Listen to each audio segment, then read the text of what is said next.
world. But anyway, without further ado, we'll introduce May, and thank her very much for giving us the talk today. Thank you. Thank you. Thank you, everyone. Can you hear me well? I assume you can, since I didn't hear any response. All right. Yes. Yeah, okay, thank you. It's great to be here. And first, I apologize for I couldn't be there in person. I would really love to visit Kane's campus, but somehow it's just suddenly it's just too tight.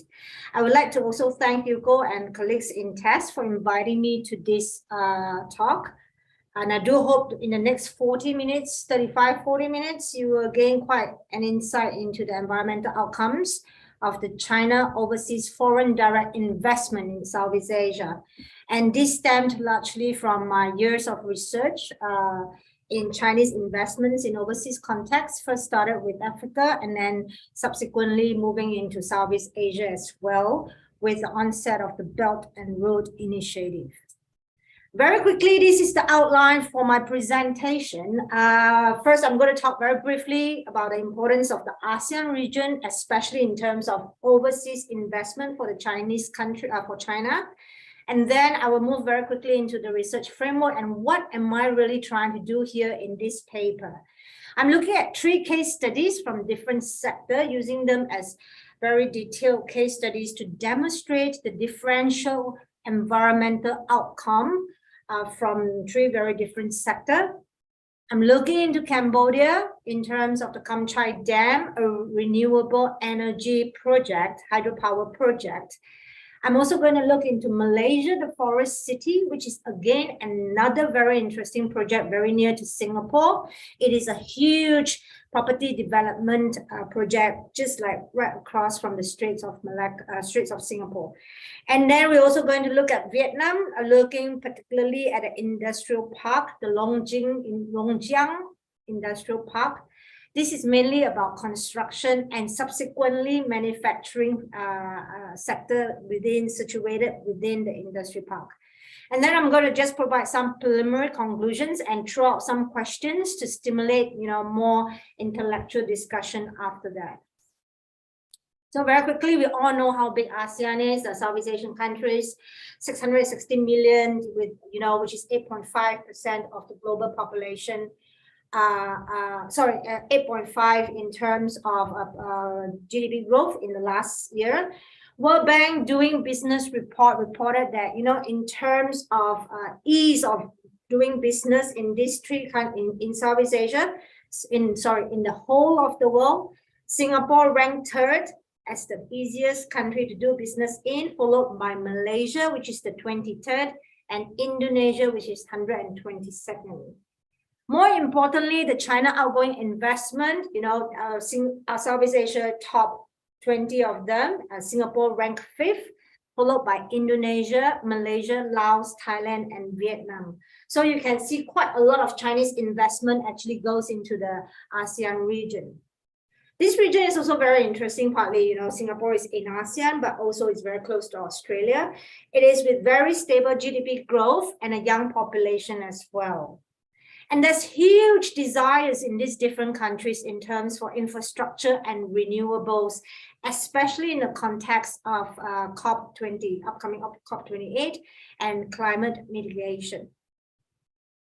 Throughout the years of me doing research in terms of Chinese investment in overseas context, it is very interesting that, different projects has very different environmental outcomes. So in this paper, I'm going to look at these 3 case studies with 4 variables and just really trying to tease out in terms of why in certain projects in certain countries, the environmental outcomes are more negative compared to the others. So as I mentioned, this project is really to look at the environmental outcomes reliant on the following factors or determinants, I would like to call it. First is really looking at a host country regime type, looking at in terms of how country's governance structure will actually shape the outcome environmentally from these Chinese invested projects. I'm also going to look at in terms of relations with China, It's quite interesting because, as you can see, we have Vietnam, which is a communist country. We have Cambodia, which is a very authoritative one-party country. And then we have Malaysia, which is a little bit more interesting in terms of a parliamentary kind of governance structure, more democratic compared to the other two. And the outcomes are quite different in terms of environmentally. We're also going to look at in terms of the host country's capacity to enforce regulations. I think that is always one thing that we environmentalists look at or political ecologists look at is how, what is the gap between regulations versus implementation. And that is quite important in the sense of ensuring environmental outcomes at the local context is managed. I'm just going to dive in a little bit in terms of the modality of investment as well, because a lot of people, I can't see the crowd in the room as well as in the audience. I'm not sure how familiar you are with Chinese investment modes, but China, in terms of investments, they have, of course, full FDI, which means they have mergers and acquisitions as well as investments. But they also have things like EPC, engineering, procurement, and constructions. They have BOT, especially for big infrastructural project, build, operate, and transfer. I will talk a little bit more later in terms of how these different modes of investment might shape the outcome of environmental impacts at the local context. Last but not least, I'm just going to look at the NGOs, with the presence of NGOs, because we always assume if a country is more open, more democratic, allows the presence of NGO, which allows a more vibrant discussion and debate, would that mean that, that the environmental impacts could be more mitigated or prevented in that sense? And finally, this paper is trying to provide some mitigation strategies and recommendations as well for possible negative outcomes on the environment arising from these different Chinese projects. The first example is Kamchay Dam, Cambodia. It is very interesting, Cambodia, one of the fastest growing economy in ASEAN as well. It has very huge energy deficiency. A lot of its energy are actually imported from Thailand. A lot of the energy are actually from hydropower dam built along the Mekong River. And in terms of relationship, the Chinese government and the Cambodian government has very good relationship, especially with Hun Sen and Xi. We always say they are like romance going on there, because a lot of the things you can see Hun Sen is really supportive of Chinese investments as well as project in Cambodia. As a result of that, China is the top investor in Cambodia, and there are a lot of projects. For those who have been following news very closely in terms of Chinese development in Cambodia, Sihanoukville is a very good example of how extensive Chinese investments, and sometimes not in very good sectors, for example, casino, has resulted in the proliferation of a lot of illegal activities in that region. It is also an authoritative single-party regime. As we all know, for Cambodia, Hun Sen's party has been in power for a long time, and I don't reckon that he will be moving out anytime soon. In terms of freedom index, this is the index that we look at how free in terms of freedom of speech as well as the safety of journalists is in the country. It is ranked 24 out of 100%, means that 100% being the freest, and the lower it is, obviously the less free it is in terms of freedom of speech. And there are over 5,000 NGOs registered. It's difficult to track the unregistered NGOs. So there are about 5,000 NGOs registered in Cambodia. Kamchay Dam is the first big hydropower dam in Cambodia with 194 megawatts, and it started construction in 2006 and operation in 2011. I was at the site at 2011, which was very interesting. It is not a huge dam compared to Bui Dam or other dams that I've studied, but it is relatively big in that sense within the Cambodian context and along the Mekong River. Because the Mekong River, a lot of it are dotted with much smaller dams. And it's very, very interesting partly. I'm not sure if you're familiar with the Cambodian weather. It's got very dry season and very hot season. And usually the wet season is is during this, it's only for 6 months of the year, and it will provide, this dam itself will provide 60% of the energy needs during the wet season. Some of you might wonder what is the dam doing during the remaining 6 months of dry season. That's a very good question, and this is reason why a lot of activists as well as environmentalists question, the financial sustainability and the purpose of this dam when it's going to lie idle for 6 months of dry season. It costs about US 311 million to build, and this is very much a build, operate, transfer model, which means then it will build the dam for 4 years, and the Sino Hydro will then operate it, means that they own the dam. All the profits from the dam will go to them for 44 years and transfer finally to the Cambodian government in 2050, where then it's out of goodwill, say, okay, now we have reaped all the profits from the dam, you can have it, and hopefully it's still operational. So that's the whole concept of the Kamchay Dam in terms of the investment modality. This is the map of the dam. As you can see right here, this is Kampot. Right at the bottom, you have the Kamchay Dam. It is quite far away from Phnom Penh, and there are always questions about, again, the purpose of this dam, because especially its impact on the surrounding community. Partly, majority, if not all, of the electricity generated from this dam will go to Phnom Penh, the capital city, to support its activities. So what's happening is that the surrounding community will not see the benefits in terms of electric use or access at this area for the local communities. Very quickly, moving into the environmental outcomes, strangely but not strangely, because this is always, it has happened in many developing countries in terms of dam building. It is situated in the Bokor National Park, and as the word national park means, which it should be protected and untouched in terms of huge developmental infrastructural project. What happens there is during the dam construction and the blockage of the dam, a lot of the downstream villages obviously rely on the river for water consumption, which means then when it is cordoned off and stopped from flowing downstream, there is a huge lack of water supply. And interestingly, downstream, there's also quite a few villages that are reliant on the tourism, because it's a lot of the city folks from Phnom Penh will actually travel to this area in terms of assessing the rapids as well as the river for relaxation and tourism purpose. Fisheries as well, as we all know, when you have dams, the downstream fishery will be severely impacted. And also because of the lack of water supply, the soil fertility downstream has been severely affected as well. For people who are very familiar with dams, you do know we usually, blockade an area, build a wall, and then flood the area. And usually this area is forested.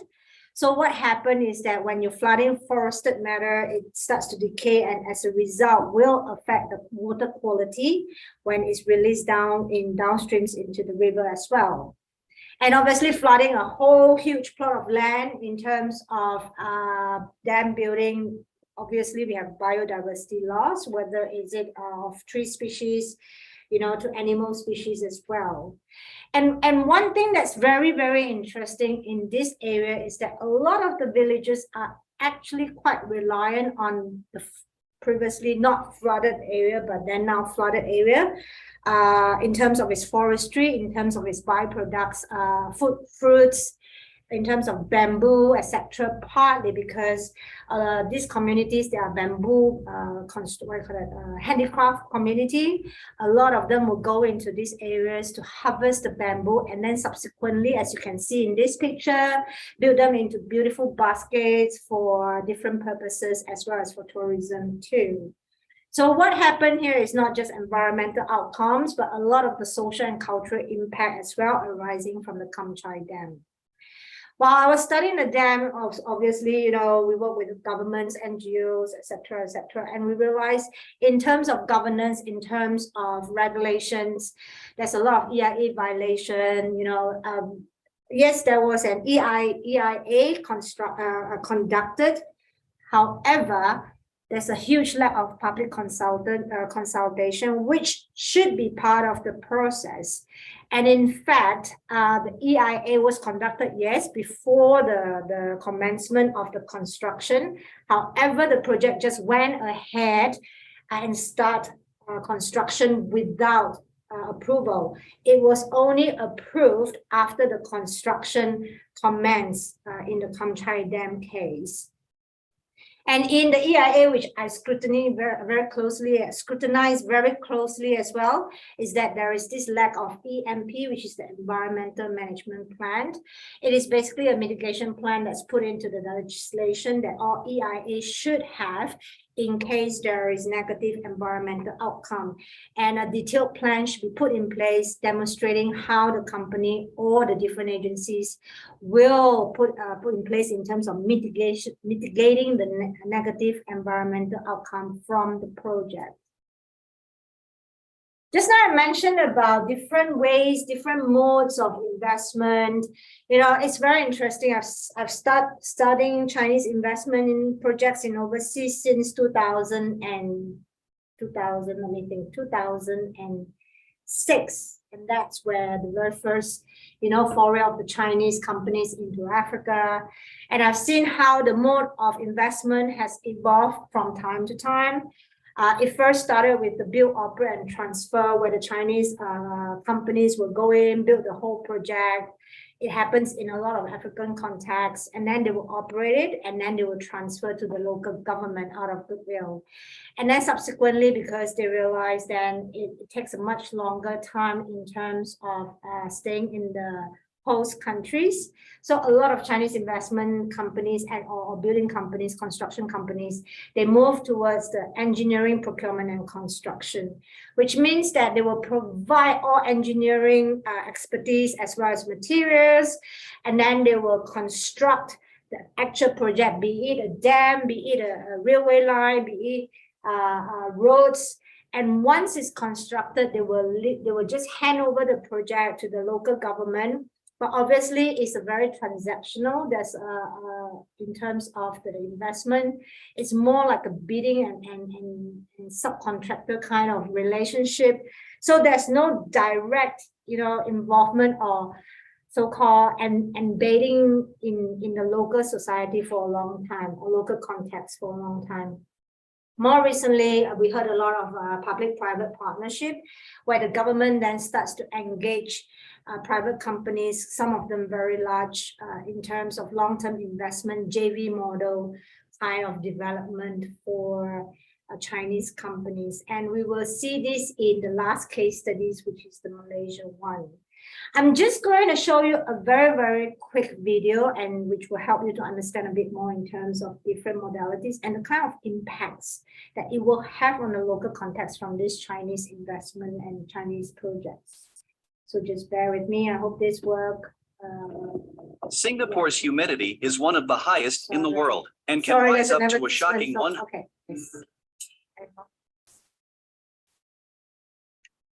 There are countries that need energy, which are really hard pressed, and where the West has abandoned support for hydroelectric power development. They definitely look towards the East and to China.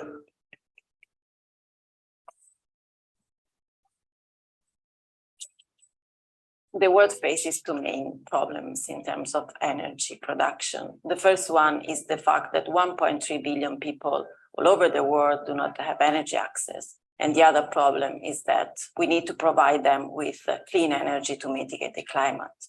Hydropower is experiencing a renaissance in many parts of the world, seen as a possible answer to the question, how to supply the developing world with sustainable energy. Chinese investors, energy and construction companies have in recent years emerged as the biggest dam builders in the world. For many decades, the World Bank and OECD funders and dam builders were building dams all over the world. Because of the huge environmental and social implications, there's been a slowdown of global hydropower investments. And this has changed very recently when the Chinese came in as major dam builders. What does China's investment in hydropower mean? Is it an opportunity for low and middle-income countries to benefit from China's bold overseas expansion policy, or is it a program that mostly aims to serve a Chinese agenda? To address this question, researchers and organizations from around the world have come together to work on the China Goes Global study led by the School of Oriental and African Studies, SOAS, from the University of London. This is the first comparative analysis of Chinese hydropower dams across Africa and Asia that looks at the effects of these projects on the societies of the host countries. To find out the positive and negative impacts of large dam construction in the case studies, we went to visit the indigenous communities in their villages. Researchers conducted over 150 interviews across 5 countries, talking to communities affected by dam projects in Cambodia, Ghana, Malaysia, and Nigeria, firms and financiers in China, as well as policymakers and industry members. In addition, they hosted 40 group discussions and analysed 150 household surveys. There are 2 main types of contracts that Chinese companies use in large dam projects. One is called an engineering, procurement and construction contract, a turnkey type agreement, which means that upon completion of the construction project, dam builders hand management and operation of the installation over to a local authority. Researchers look at an example of a turnkey contract in Ghana. Completed in 2013, the Bui Dam, jointly funded by the Ghanaian government and the Chinese Exim Bank, was built by Chinese state-owned construction company Sino Hydro. The Bui Dam has been on the drawing board since the 1920s, but the West was not interested, and yet Ghana was hard-pressed.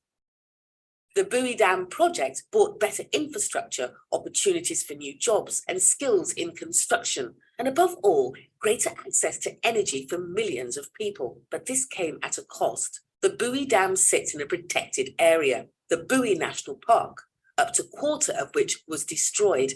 6 villages with over 1,200 people had to find a new home and a new livelihood.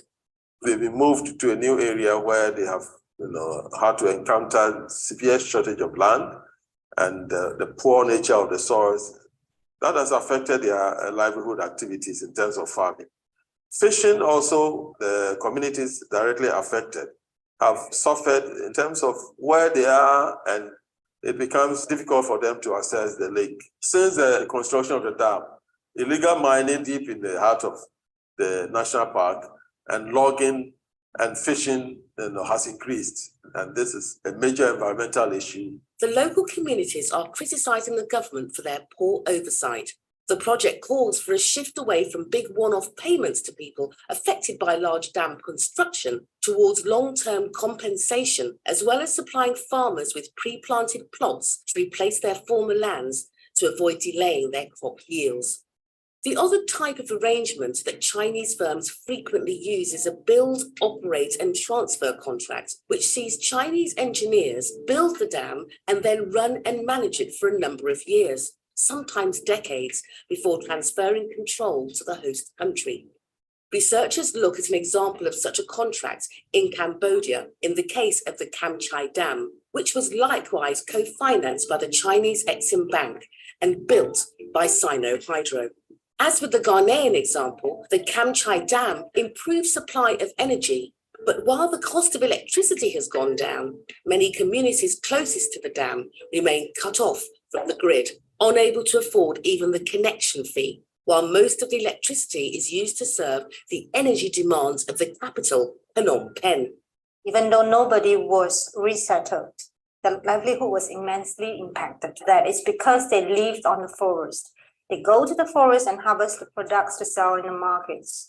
And because a huge area was cordoned off for the dam, and as a result, they can no longer enter into those areas to harvest those products. The fact that this dam is built at the Boko National Park, there are certain species that were endangered as a result. The environmental impact assessment report was not released until 7 months after the commencement of the project. The late submission of the environmental impact assessment exposes a weak enforcement of Cambodian law and highlights a need for strong cooperation between host countries and Chinese partners.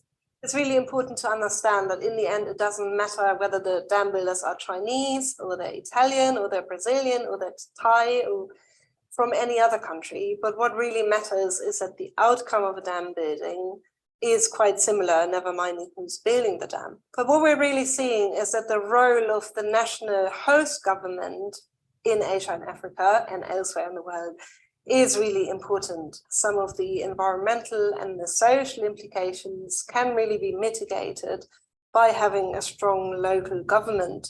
For many governments and local authorities, a large dam construction is a first, and the experience can be demanding and overbearing. But what would be really useful is to have an international ranking system, not only for Chinese dam builders, but also for any other kind of dam builders, and to compare who the best firms are that are continuously performing at a very high level that is in line with the World Bank standards, for example. And this could really help to build up the accountability and the sustainability of the global hydropower sector. Large hydropower dams are not going to go away because it is a sustainable source of energy, because it is a renewable source, and because it can mitigate climate change. So the best way that we need to ensure that we can build renewable energy sources is to make sure we assess all impacts. Despite the benefits of hydropower for reducing energy poverty, local people often lose their homes, their livelihoods, and their environment suffers in ways that are often ignored. Despite the benefits, host governments and investors may need to find more sustainable alternatives, for better or worse.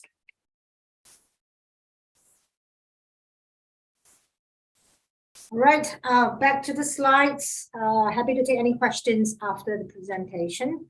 So now moving very quickly to Vietnam. In Vietnam, I decided to look at this industrial park. Partly it's quite interesting. And as we know, Vietnam is a one-party communist state, and it's growing quite well. It's got 6% growth last year. It is very dynamic, and it came out from COVID quite well as well. It is ranked the 22nd, which is even lower than Cambodia in terms of freedom index. There are over 900 international and over 15 locals NGO. The way that Vietnam categorizes NGO is quite interesting and different from how we look at it. They look at all social enterprise and those community service kind of organization that's managed by the Communist Party is also classified as NGO. So I would say probably 900 is a good number, partly because it's international. It is also a major trading partner with China in terms of the last 5 to 10 years. It has a very interesting relationship in terms of with China, partly because of the communist history and the communist rivalry as well. There is, for people who have been to Vietnam and have studied Vietnam, and China as well, you can see the tension between the two groups of people in terms of rivalry, as well as it's quite competitive in that sense. Not that they hate each other, but there is this tension. And I decided to look at this particular SEZ partly because a lot of the investment from China into Vietnam are focusing on very much top-down large infrastructural project, and a lot of them are in SEZ. And that's why I've chose the Longjing Industrial Park. It is located Longjiang Industrial Park. It is located very near to the Ho Chi Minh City. It is quite huge and is in the Thiên Gong province. It is owned by the Zhejiang Tianjiang Investment Management Corporation. And what's very interesting here, they are granted a 50 years investment license by the Vietnamese government. It is situated along the Mekong River Delta region, and it's about 50 kilometers from Ho Chi Minh, as I mentioned. The location is quite large. It is about 540 hectares of industry and 60 hectares of residential and service area. It commenced usage or operation in 2016. And at that time, there are about 36 companies. And out of these 36 companies, 70% of them are Chinese. And most of them are into manufacturing. So obviously with all large industrial park, and this was on a green side as well, obviously huge environmental outcomes in terms of loss of habitats, biodiversity. There's a lot of pollution from the initial construction and then the subsequent production of the manufacturing factories located within this industrial park. Huge loss of carbon capture, partly is the green side, and there's lack of environmental protection and enforcement, which I will illustrate in the next slide. What's very interesting is that Vietnam, as with all developing countries, at first they started off quite lack of knowledge in terms of environmental protection, but this has changed tremendously, partly because of the global narrative, but also increasingly a lot of developing countries are aware of, the race to the bottom and trying to attract clean industry, etc., instead of dirty ones. So there is an increasing awareness among the younger population of the country as well. And this has been reflected in the changes to emission regulations as well as environmental protection regulation. Sad to say, but happy that it happened that they only, enforce the EIA in the 2014 environmental regulations update. So since then, there should be very clear in terms of the process of commencing large infrastructural project since 2014. But again, in this case, it's not clear. I couldn't find the EIA project in this particular industry park. We're still doing a lot more investigation. It has commenced, it's growing larger. So there is this question of enforcement, whether that, do the local province as well as the national government actually enforce the EIA, especially in the context of Chinese investment. We're still doing research on this, so we'll see what the outcome it is. So very quickly moving to the last example before we have a bit more discussion in terms of the outcomes. Malaysia, the forest city, very interesting as well.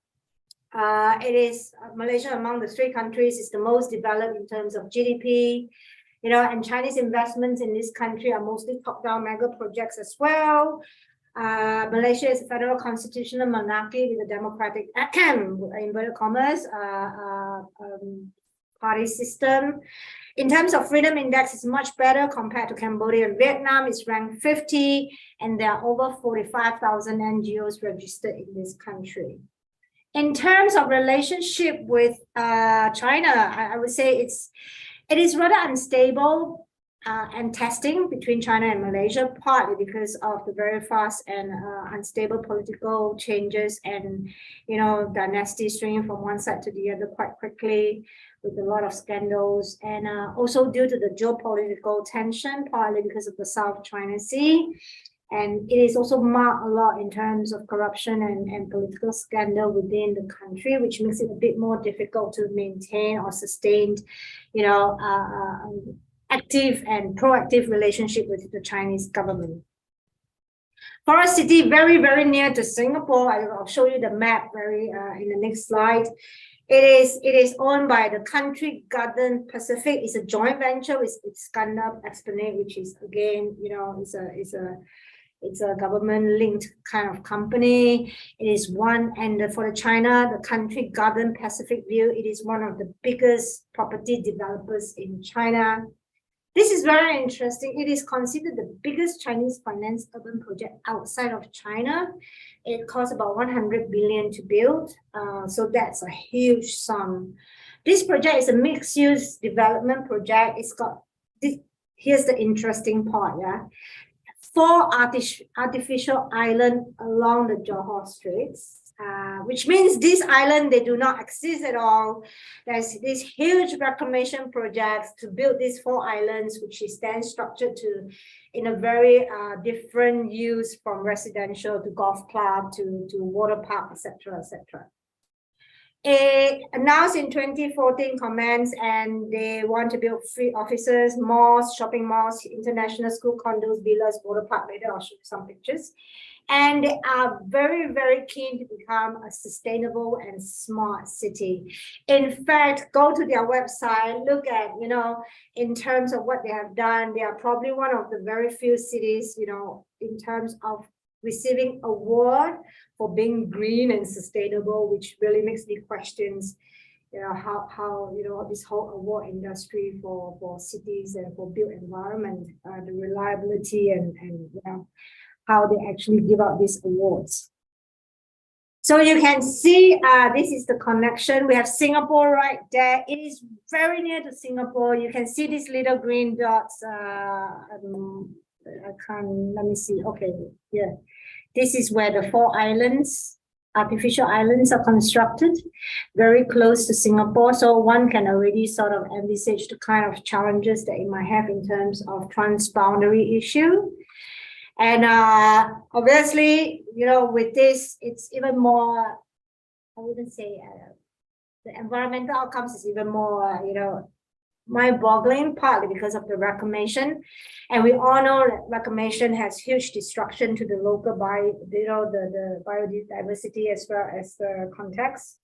What's very interesting is that, the reclamation is actually along a stretch of very, very healthy mangroves, wetlands, where there are huge varieties of birds as well as biodiversity existing before the construction or reclamation of these 4 islands. So in fact, the biggest impact, I would say, environmentally is on the biodiversity due to destruction of habitat, due to the dredging, due to the pollution. And of course, with this is really a massive project. I'll show you later with some, if we have time for the video, I hope so. In terms of its construction, so there's a lot of air pollution in terms of dust as well, and sound too, and noise too. And as I mentioned earlier, there is the transboundary pollution. In fact, Singapore has put in formal complaints to Malaysia, saying that the construction of this 4 artificial island has in fact impacted on our coastal line, just right next to it. And more interestingly, if for those people, I mean, I'm not sure if you have been to that part of the city, that part of the town as well. I have a few colleagues who drove up there. Actually, the water park, the hotel is opened, but it looks like a ghost town. There are not a lot of residents. There's not a lot of activities. It's very much like the Tianjin Eco Park, if those of you who are familiar in Tianjin. It is so-called one of the first globally renowned eco city of the world. It is very similar to that. When it first started, it has very little residents, very little activity. So some people even say, see the white elephant, it's beautiful, big, but there's nothing going on much happening in that area. So I'm cautious of the time. I'm just going to skip the video first and go through the conclusion and discussion, and then we will come back if we have time, which I don't think it's likely, but do have a look at this YouTube video. It's very interesting. It will show you exactly the current state. This is in 2021, which is not very new, but it will show you exactly how big the forest city is, in terms of its scale and size, which is quite impressive. So we will not watch that. Let's go straight into this. One of the biggest challenges, obviously, again, very similar among the 3 case studies, is the lack of enforcement. They also require a EIA, but it's only after the project commencement and a series of protests from the local communities, then they conducted the EIA. And the EIA obviously came out unsatisfactory. And as a result of that, the government actually reduced in the development size of the project itself.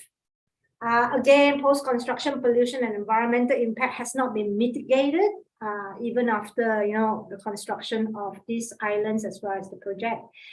And it's sort of threw me because we always have this assumption that the more NGOs you have or more active international NGOs means that there will be better governance, because it allows a foray of discussion as well as different platform to really voice the oppositions as well as protests. But in this case, it's sort of challenged that this preconception that the more NGOs will result in better environmental regulations, which is not true in this case.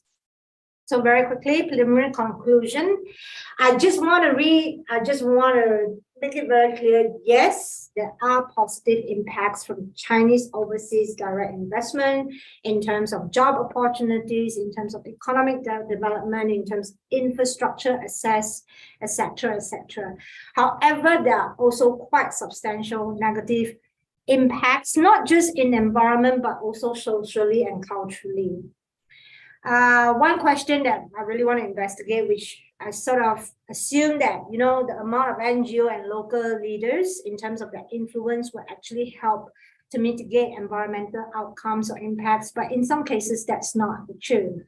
Then I start to look at, you know, is it because they do not have the platform for negotiation? Is it because, you know, there is no space for open discussion? In some cases, again, that's true because, you know, if the freedom of speech or the freedom index is very low, and as a result, obviously, there's less space for negotiation as well as resolution. One thing that's really interesting as well as the governance structure, I'm still trying to sort of provide more evidence to look at how different kind of government systems will result in better or worse environmental protection. And as with all, you know, political scientists, we always believe it is one authoritative party system where there is very little voice or little space for dissent or difference of voices, and as a result, obviously, there will be more environmental, you know, negative impact. But again, you know, some cases it's proven true. For example, Malaysia, we believe with more, you know, more democratic, more freedom of speech, that should be the case. But however, in this forest city, there is the similar, you know, flouting of regulations and lack of enforcement as well. One thing I also trying to throw in is looking at changes in home country, home investment countries in terms of environmental protection regulations. So one thing I did was trying to really look at or map Chinese development in environmental awareness and protection, and look at how then it translates globally in terms of Chinese behaviors in overseas contexts.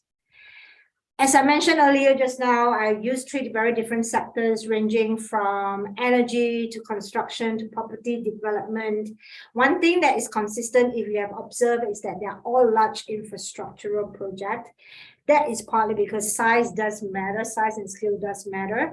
The larger it is in terms of the project, obviously the impact on the environment will be bigger compared to smaller, for example, services investment, more brownfield investment, then that's quite different as well. Last but not least, you know, one thing that haven't been really studied in this field is to look at the lock-in trajectory for carbon emissions. I'll give you a very simple example. I didn't use this as a case study here, but if Chinese are going to invest in coal power plants, which they are doing in some parts of the world, they say AIB say they will stop doing so, but you know, there are still some coal power plants being built in overseas contact by the Chinese company, then obviously with that, you have locked-in trajectory for emissions moving forward. Last but not least, throwing some questions out there before discussion. You know, is a country which is more developed means that you have more power to negotiate. And then obviously looking at the impacts from different mode of investment from BOT to EPC, would it have a huge impact in terms of the outcome? And also China has rising power. Is it really providing, it's trying to claim space as a leader in the climate change, etc. But is it really doing so in terms of its Chinese overseas investments, projects, etc.? And last but not least, big question again, is green Chinese overseas direct investment, is it possible? And if yes, then what are the factors and the drivers that will make it possible? With that, thank you very much for your attention. I'm very happy to take questions, but I don't want to keep you too long in case I guess I am the only thing between you and your drinks and nibbles. So happy to take questions. Thank you, everyone.